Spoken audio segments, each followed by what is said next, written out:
กราบสวัสดีFC ทั้งช่องของสงกรานต์นะคะมื้อนี้จะมีแนวทางตำลาว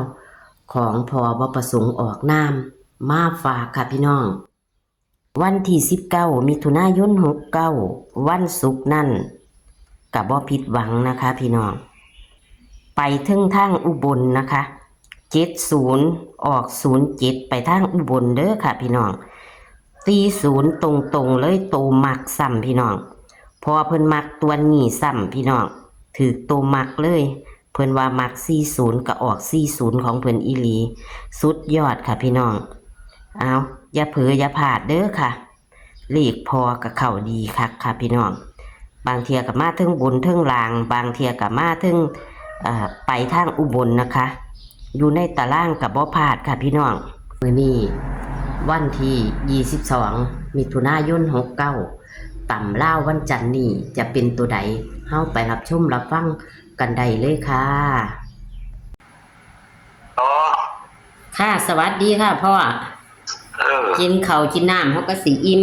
ไปเฮ็ดกับข้าวกินก็เลยบ่ได้โทรเอาตอนนี้หยัง ค่ะมาเอาตำลาวล่ะพ่อตำลาวเฮากับเข้าคักเนาะ40เอาโ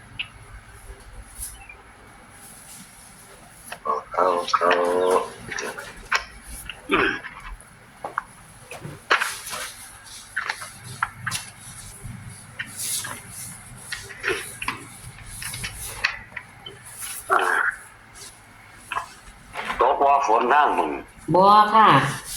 มันคือนี่โต๊ะบักแห้งฟ้าห้องมาทันตกบ่แห้งแม่พ่อตกบ่แห้งปานใดแห้งอยู่มือขึ้นนี่ตั้งนี่บ่แห้งพ่ออยู่สารคามอยู่แม่นบ่อยู่นี่ละอำเภอว่าปีเฮานี่ละค่ะอยู่บ้านนี่ละยายเพิ่นกลับแล้วแม่นบ่ค่ะกลับไปหลายมื้อแล้วค่ะจริงเนาะเพิ่นก็ไปเฮ็ดการเฮ็ดงานได้อยู่ยายแม่เพิ่นก็ได้อยู่มันเห็นแล้วเฮ็ดเวียกบ่ได้ตากแดดตากหยังเนาะมีแต่ไปอันนั้นบัดนี้แม่นอยู่ดอกยังอยู่บ้านเพิ่นแล้วก็ยาหมูเกี่ยวหมาอยู่ในบ้านนั่นล่ะงานง่ายๆเลขก็มาตูมักอย่างดี40ตรงๆเนาะค่ะก็มาตัวมาก็ยังว่ามันมากับฝันว่าได้กินข้าวกินหยังจนว่าอิ่มมาละ07ก็ไปออกทางอันนั้นติพ่อถืออุบลนี่กันแล้วเนาะ70นี่ไปออก07อุบลแบบว่าเขา70อุบลได้ถึงอันทางอุบลเด้อค่ะพี่น้องเอ้ยบาดนี้เลขพอก็ได้ก็สุดยอดค่ะซื้อก็บ่ผิดหวังแม่นหลายตัวก็เลยเนาะพ่อแม่นผิดหวังเด้คันหน่อยตัวหลายมันบ่ถึงก็จักสิว่าในหน่อยตัว3งวด4งวดก็บ่เข้าจักสิจังได๋มันก็สิเสียหลายตัวกันหน่อยแม่นอยู่นี่ค่ะตัวมักอย่างดีเนาะโธ่มื้อนี้ก็เอาอีกพอเอาอีกเลขในตารางค่ะเดี๋ยวในตารางมี2 3 6 36 236 701แล้วก็4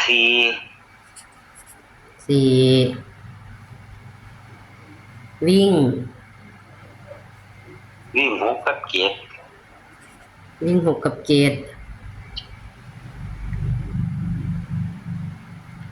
จับคู่ก็60 61 62 63 71 72 73 74ตอนนี้ก็10 12 13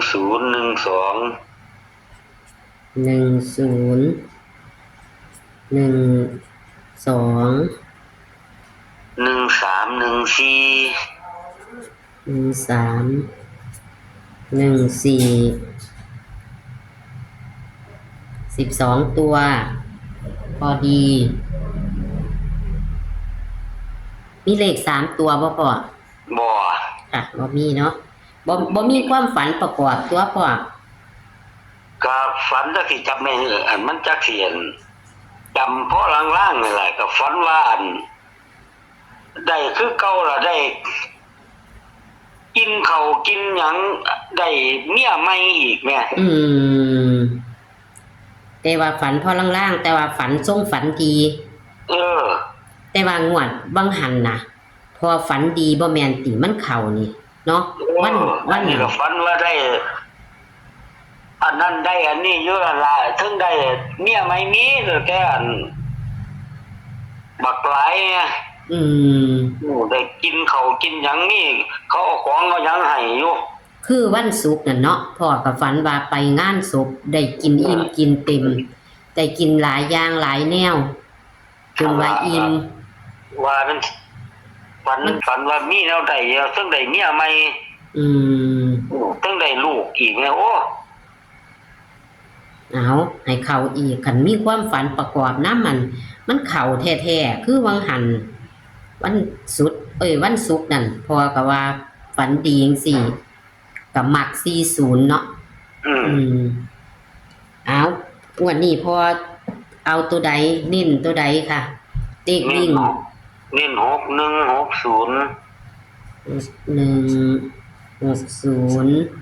แล้วนี่ก็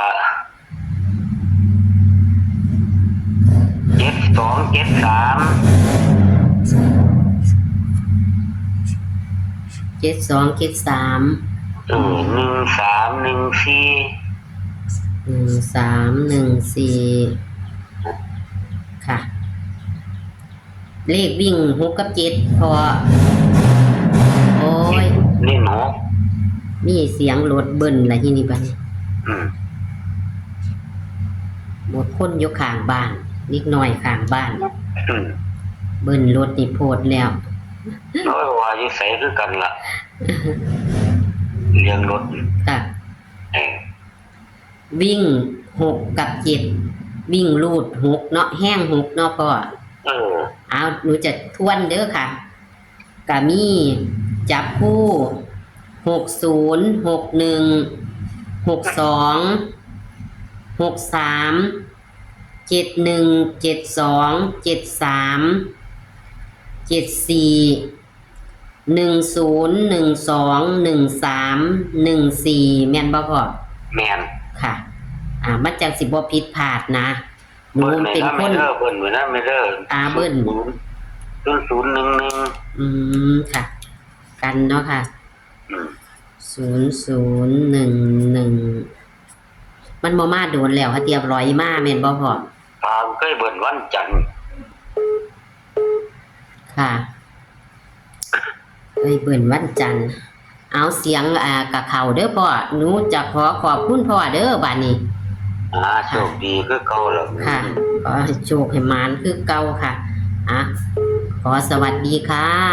สวัสดียาย19 มิถุนายน 69ก็บ่ผิดหวังเด้อค่ะพี่น้องบ่ผิดหวัง70ก็ไปทางอุบลออก07นะคะพี่น้อง40เข้าเต็มเข้าตรงๆค่ะพี่น้องเข้าตรงๆเลยบ่ผิดหวังค่ะเพราะว่าบ่ประสงค์ออกนามหลายตัวแต่มีสิทธิ์จะเข้าทั้งบนทั้งล่างมีสิทธิ์จะไปทั้งทางอุบลเด้อค่ะพี่น้องวันที่22 มิถุนายน 69ตำลาวคือวันจันทร์นี้นะคะเลขในตารางกับกอดข้อกันมาดีค่ะพี่น้องอย่าลืมนะคะเลขวิ่ง6กับ7นะคะแต่เพิ่นให้รูด6นะคะพี่น้องรูด6ค่ะจับคู่กับ12หางคือเก่าบ่ค่อยพลาดเผลอๆมาทั้งบนทั้งล่างแล้วก็ไปทางอุบลนำเด้อค่ะพี่น้องอย่าลืมอย่าพลาดค่ะตัวเน้นเพิ่นมีอยู่6หางค่ะพี่น้อง 6061731314นะคะที่เพิ่นเน้นนะคะเอาเลขเบิ้ลการเบิ้ลกับ0011ค่ะพี่น้องขอให้พี่น้องโชคหมานกับตำล่าวของพบ่ประสงค์ออกนามวันที่22มิถุนายน69คือมื้อนี้วันจันทร์นี้นะคะวังหันกับบ่ผิดหวังค่ะล่าสุดวันศุกร์กับ40ตรงๆนะคะขอบคุณทุกการรับชมนะคะขอบคุณที่กดไลค์กดแชร์นะคะพี่น้องเป็นกำลังใจให้กันค่ะคลิปนี้ก็โชคหมานๆค่ะสวัสดีค่ะ